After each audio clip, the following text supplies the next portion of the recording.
All ideas are made of other ideas. A first principle of creativity is that ideas are everywhere. We are often so busy in our daily lives we forget this fact. We spend most of our days struggling to get everything done and looking for ways to make our lives easier. But the first thing to learn if you want to make things yourself is to remember this little mantra: all ideas are made of other ideas. Steve Jobs did not invent the computer. Mozart did not invent the piano, and Rembrandt did not invent paint. They built upon countless ideas developed by other people. Marie Curie, as brilliant as she was, didn't discover radioactivity in a flash of insight. Instead, she studied the history of chemistry and physics and conducted experiments to build on what was already known, which helped her become one of the only people in history to earn Nobel Prizes in both subjects. Even Einstein's famous formula, E=mc², is mostly a combination of ideas developed by other scientists. We have always borrowed, reused, and stood on the shoulders of ideas that came before us, and we always will. This is a fundamental law of how ideas work.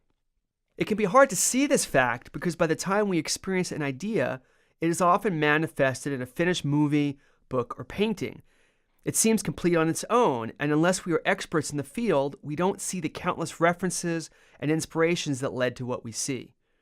While Edison's light bulb and the Wright brothers' first plane are famous, the hundreds of ideas and inventions from other people that Edison and the Wrights reused rarely surface in history books.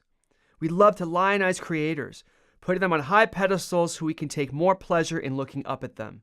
Ordinary people find this sufficient. They take comfort in viewing creators as extraordinary, believing they have capacities beyond what mere mortals can achieve. But you are not listening to this book to become more ordinary. This means you must look more closely at things than other people do. You must be intensely curious about why things are the way they are to imagine the better ways they could become. If you pick any song, invention, or philosophy, and walk backwards through the history of its development, you'll discover they are all recombinations of other ideas. Sometimes the grandest ideas, once you get past the romance you feel for them, are the easiest to dissect. What is an automobile? It's an engine plus wheels. A telephone? Electricity and sound. Fettuccine Alfredo? Flat noodles and cheese sauce. On and on it goes. Even Shakespeare borrowed significantly from the stories of Sophocles. And Disney's Lion King is a retelling of Shakespeare's Hamlet, just as Aristotle incorporated thoughts from Plato. The act of creating an idea is always an act of bringing existing ideas together in some shape or form. Of course, simply slamming two ideas together won't necessarily result in an interesting outcome. An engine that runs on cheese sauce would be a disaster, but perhaps a tasty one, although engine cheese would be a terrible name. Understanding the relationship between ideas helps your intuition decide which things might combine well. For an example, an experienced musician knows certain chords work better with certain melodies. But to write a song, they will combine many ideas in different ways, experimenting their way into creating something they desire. It takes time to develop the craft of combining ideas in interesting ways, but it can only begin when you see ideas for what they are.